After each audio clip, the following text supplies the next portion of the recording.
Hey, everybody.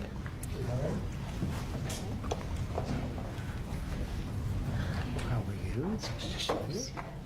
Nice to see you. Hi. Good looking people. Good looking group of people, huh? That's John over there with the whole crew. Hi. Congratulations. Well, thank you very much, everybody. This is a very important day. It's a day that we're delighted to swear in Dr. Mehmet Oz as the next administrator of the Centers for Medicine and Medicaid Services, which is a big deal. Congratulations to Dr. Oz and his beautiful wife, Lisa, and their friends and family on this really incredible achievement. Come a long way, huh? It's amazing. Dr. Oz comes to this position as one of the nation's most talented and beloved medical professionals. He graduated from Harvard University. Ah, Harvard. Well, how convenient. Should we talk about Harvard? Before obtaining his MD at the University of Pennsylvania School of Medicine, a great one, and really some amazing education while also earning an MBA from the wonderful Wharton School of Business. He completed his medical residency at the world-renowned New York Presbyterian Columbia University Medical Center. Dr. Oz then had a sterling medical career in which he became an internationally acclaimed heart and lung surgeon, highly respected. He served as director of the Cardiovascular Institute and integrative medicine program at New York Presbyterian, and as a longtime professor at Columbia University's College of Physicians and Surgeons. Boy, oh boy. Doctor, I thought he just did a show. I only know the show. You know why I know the show? Because he said, I'm a little overweight. I should lose some weight. I did a show, and that's what I got out of it. That was not good. But I'm looking at all of this other. This is very impressive. Dr. Oz authored more than 400 contributions to academic and scientific publications and holds several patents for technologies that revolutionize cardiovascular surgery. And Dr. Oz later translated his experience into an extraordinarily successful television career, making him one of the most trusted voices on healthcare. And he also got very high ratings, I can tell you that. He did great with the television thing. As CMS Administrator, Dr. Oz will work tirelessly to strengthen and protect Medicare for our nation's seniors and Medicaid for the needy. Just as I promised, there will be no cuts. We're not going to have any cuts. We're going to have only help. Dr. Oz will work to improve the quality of care for decades to come, and he'll ensure that criminals, fraudsters, and illegal aliens are not permitted to rob America's seniors. They are trying, but they're not going to get away with it. He will also work alongside Secretary of Health and Human Services Robert F. Kennedy, Jr. I've heard of him. He's a pretty famous guy. He's doing a great job, too, to address the crisis of chronic illness and to make America healthy again. So I want to just thank Dr. Oz, and because this is a big commitment he's making. He has a lot of options, and this is a big, big commitment. And I want to congratulate you and your family on really an amazing life, and I think this is going to be by far the most important part of an already incredible life. So thank you very much. God bless you, my friend. Thank you very much. Take care of yourself. Congratulations. It's amazing. Congratulations. Wow. What a job, huh? Are you ready, Bobby? I sure am. Let's do it. You put your hand on the Bible, your left hand, and raise your right hand. And repeat after me. I, Mehmet Oz, do solemnly swear I, Mehmet Oz, do solemnly swear that I will support and defend the Constitution of the United States that I will support and defend the Constitution of the United States against all enemies, foreign and domestic, against all enemies, foreign and domestic, that I will bear true faith and allegiance to the same, that I will bear true faith and allegiance to the same, that I take this obligation freely that I take this obligation freely, without any mental reservation without any mental reservation or purpose of evasion, or purpose of evasion, and that I will well and faithfully and that I will well and faithfully discharge the duties of the office on which I am about to enter, discharge the duties of the office upon I'm about to enter, So help me God. So help me God. God bless you. Congratulations. Thank you very much.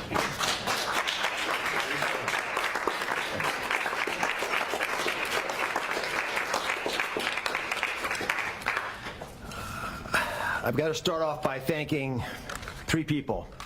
Mr. President, thank you very much. God bless you for leading our nation, but also courageously leading the MAHA movement, really earnestly in your heart wanting to get America to be healthy again, and for giving me an opportunity to help with that mission. Secretary Kennedy has been leading the charge at Health and Human Services. A dear friend, like a brother, has done unbelievably courageous work because he's curious and he's started answering a lot of important questions. And I will treasure for the rest of my days your trust in me to help you with this progress. Thank you. And of course, Lisa, the family, but Lisa in particular, who's had an uncanny ability to identify opportunities and to always keep a clear North Star to keep our family grounded. God bless you, my beautiful one. Let me start with a simple premise. Every great society, everyone, has an opportunity to take care of its most vulnerable and treasures that opportunity. And we're great people, so we will do the same.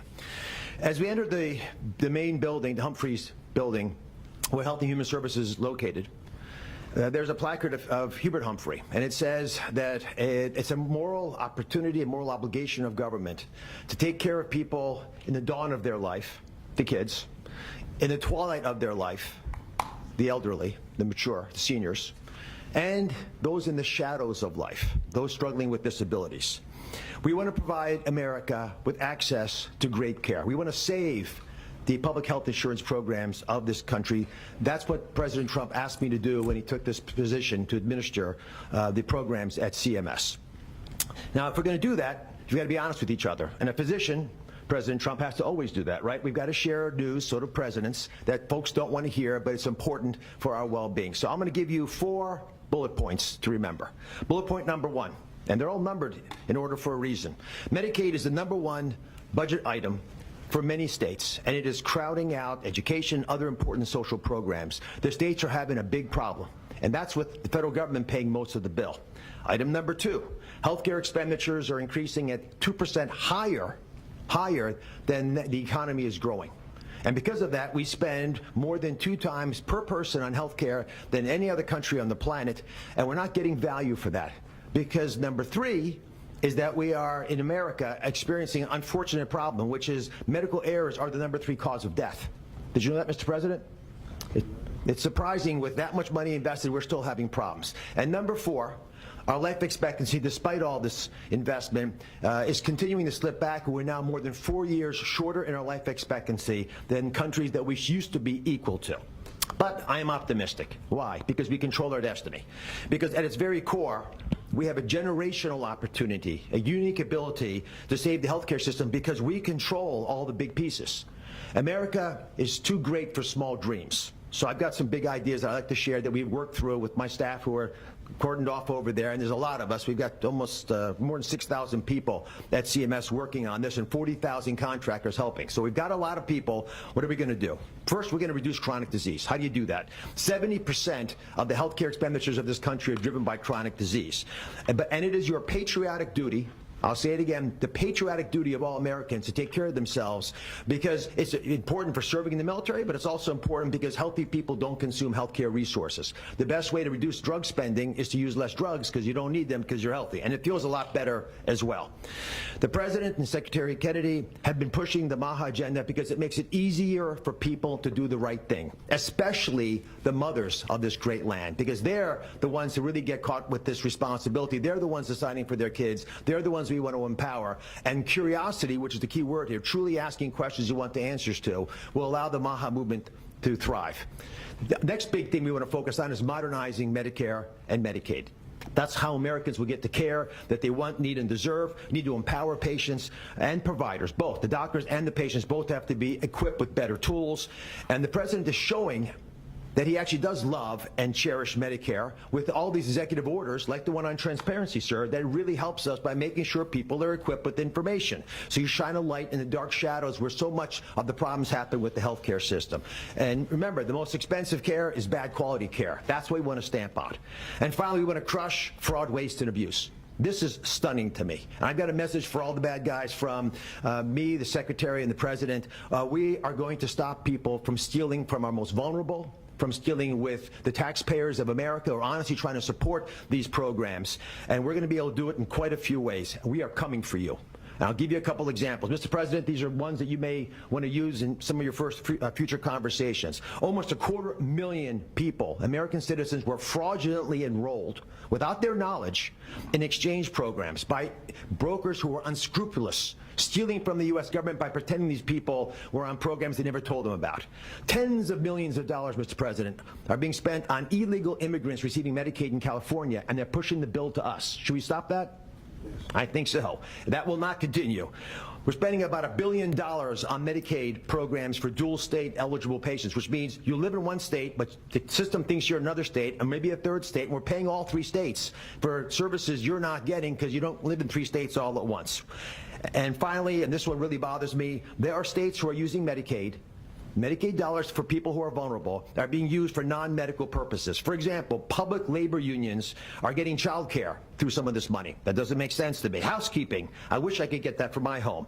There's a big problem with student loan repayments taking place with Medicaid dollars. That's not where it should be used. And we are paying for DEI programs. I could go on, but these are all programs, Mr. President, that we have created a war room at CMS to go after, to catch the fraud in real time before the money leaves the federal coffers, so we have the money to reinvest in health care to make it even stronger than it's been before. Together, we're going to make the care better.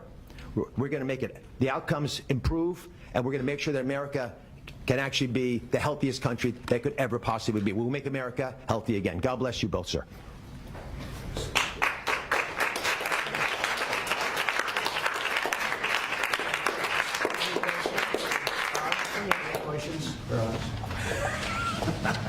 Okay. Mr. President, Secretary Rubio Secretary Rubio said that the U.S. will have to figure out whether a deal can be done between Russia and Ukraine in a matter of days, or you will just move on. Yeah, very shortly. How many days is that? No specific number of days, but quickly. We want to get it done. We're talking about here people dying, and we're talking about over there people are dying also, like on average 2,500 young people, soldiers. They're not from America. They're not from anywhere else other than Ukraine and Russia, but we want to save these lives. So it's 2,500 a week are being killed in battle. It's a vicious battle with the best equipment, the best everything, and it is brutal. 2,500 young people a week. Some of them not so young, actually. They're getting older. They're getting older by the month. But 2,500 a week, and we're going to get it stopped ideally. Now, if for some reason one of the two parties makes it very difficult, we're just going to say you're foolish, you're fools, you're horrible people, and we're going to just take a pass. But hopefully we won't have to do that. And Marco's right in saying it. We want to see it end. Think of it. Every day, a lot of people are being killed, as we talk about, as they play games. So we're not going to take that, and we'll see. I think we have a good chance of solving the problem, however. Yeah. What do you need to see? Are you prepared to walk away completely from these efforts and these talks? Well, I don't want to say that, but we want to see it end. We want to see it end, yeah. Is Vladimir Putin stalling, in your view, Mr. President? I hope not. I'm going to let you know about that soon if he is, but I hope not. He's got a big force out there, big force. It's a war that should have never happened. It would have never happened if I was president. That's a war, and it didn't happen for 4 years. That's a war that should have never happened. October 7th, Israel would have never happened. Iran was broke. And now we'll see what happens with Iran. We have a lot of them out there. We have a lot of things that we're working on right now that shouldn't have happened. None of it. Ukraine would have never happened with Russia. October 7th would have never happened, so you wouldn't have had all the problems in the Middle East. The Afghanistan embarrassment, probably the most embarrassing day in the history of our country, would have never happened. Inflation would have never happened. By the way, prices are down. Groceries are down. Eggs, which you hit me so hard, I'll never forget the first week in office, they were screaming at me about eggs. I said, what's going on with eggs? They were doubling and tripling. I said, I just got here. They were up like double, triple, and you couldn't get any. They said, you won't have eggs for Easter. Well, You can have all the eggs you want. I'll tell you, Brooke Rollins, Secretary of Agriculture, did a great job. And the egg prices are down 87%. But nobody talks about that. You can have all the eggs you want. We have too many eggs. In fact, if anything, the prices are getting too low. Sir, what do you... So I just want to let you know, prices are down. Gasoline yesterday in 3 states hit $1.98 a gallon. And it looks like it's at a level that it hasn't seen since my days, my 4 years. So it's about I'd say maybe, I think we're going to be averaging $2.25 very soon. So I just want to let you know, though, because I keep hearing about prices and inflation. Prices are coming down, not going up. Only the fake news says they're going up. The only thing that's even are interest rates. And if we had a Fed chairman that understood what he was doing, interest rates would be coming down too. He should bring them down. Yeah, please. Mr. President, what do you need to see from both sides in order to keep negotiations going? What do you want to see from Russia and Ukraine? I have to see. My whole life has been one big negotiation, and I know when people are playing us, and I know when they're not, and I have to see an enthusiasm to want to end it. And I think I see that enthusiasm. I think I see it from both sides. Do you think Russia's But you're playing going to you? know soon. Do you think Russia's playing you? No, nobody's playing me. I'm trying to help. You know, this was Biden's war. By the way, by me getting involved, you know, they'll say, oh, it's Trump. This is not Trump's war. This is Biden. This is a war that should have never happened. Okay? Think of it. Those cities are crushed and crashed, and all those beautiful steeples, the most beautiful in the world, actually considered the most beautiful in the world, most of them are now smashed to smithereens, as they say, and lying on the ground in a million pieces. Those towns are crushed, the whole place. It's so horrible. And millions of people are dead, far more than you think. That's one thing you're going to get out of this war. You're going to find out that your estimates are far lower than, it's far worse than people think. Nobody's playing anybody. We are going to see if we can get it done. I think we have a really good chance of getting it done, and it's coming to a head right now. Mr. President, Would you Ukraine militarily? If you do decide to move on or take a pass, Mr. President, would you then continue to support Ukraine militarily? Well, I'm not going to say that because I think we're going to get it done. Mr. President, there's a group of Venezuelan men down in Texas who have been alerted that they are soon going to be deported under the Alien Enemies Act. Have you authorized that operation, and where are they going to go? I don't know about the group you're talking about, but if they're bad people, I would certainly authorize it, yeah. You know, I won an election in a landslide. We won all 7 swing states. We won by millions of votes. We won 2,750 districts to 505 districts. 2,750 to 505. That's why the map, when you look at it, is all red.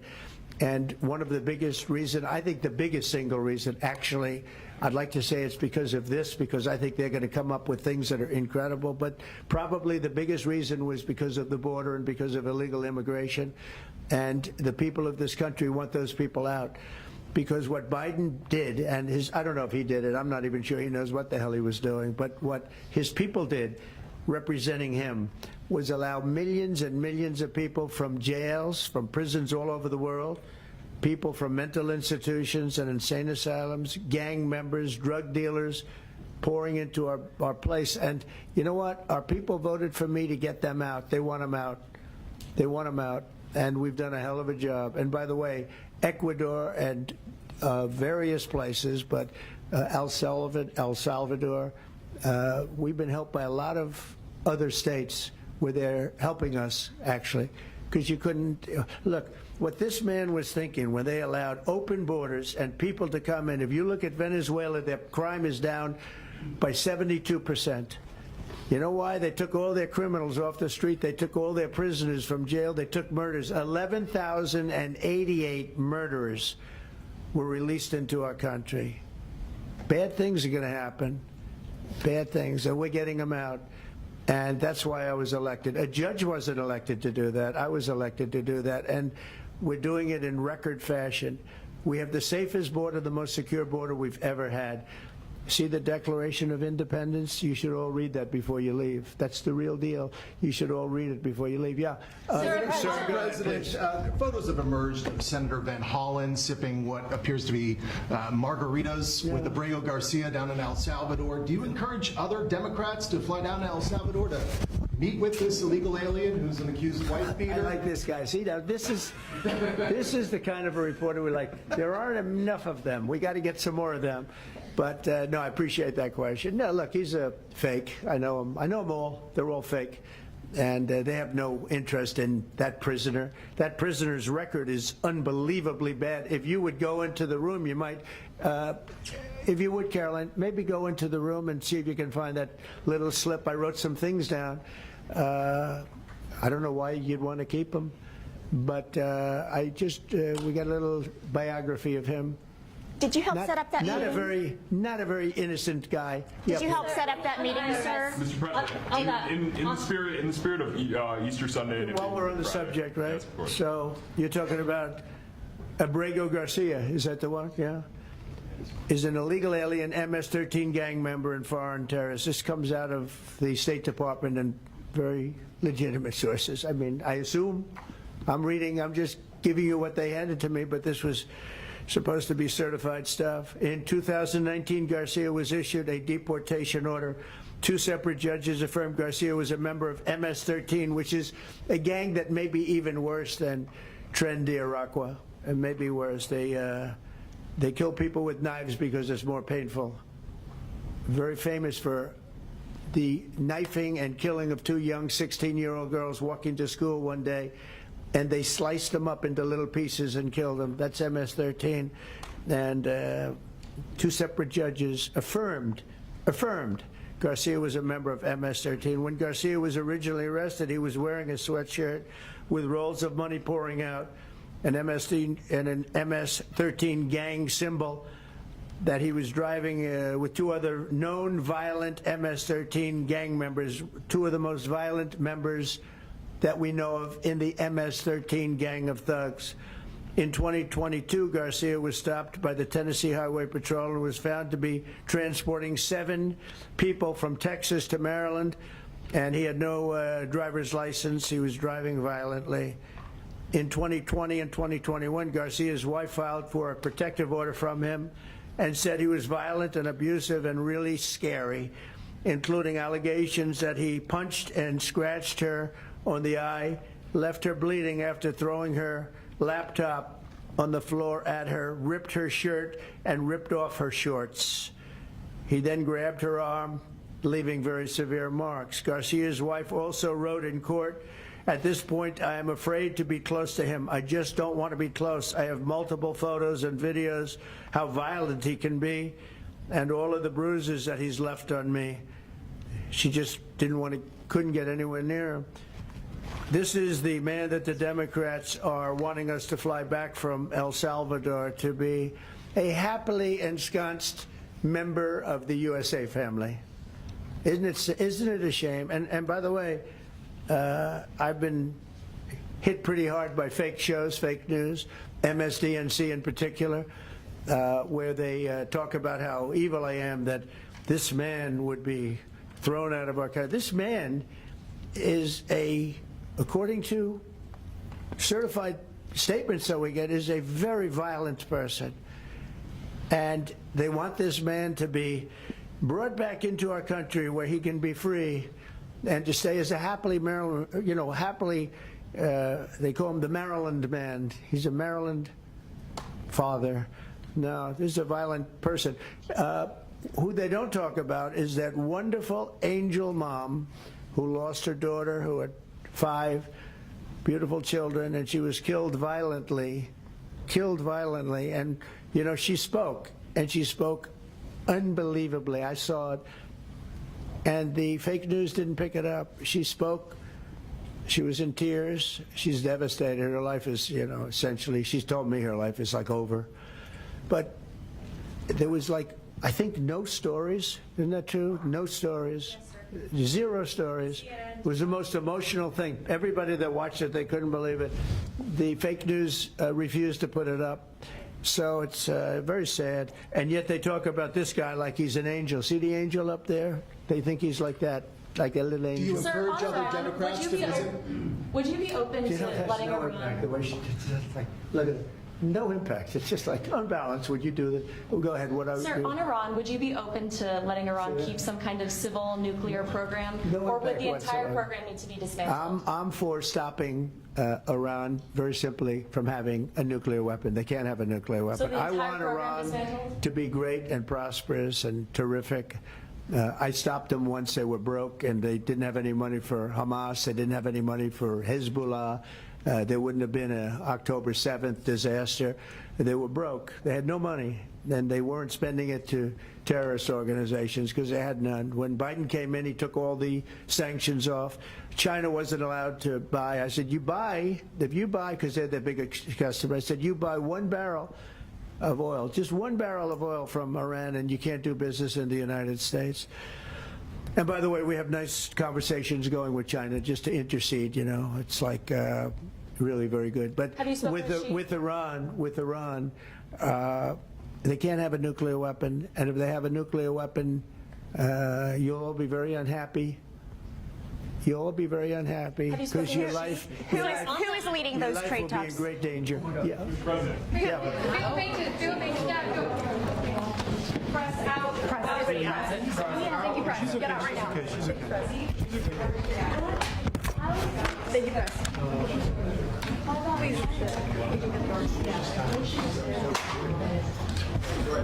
You have everybody out. Please move.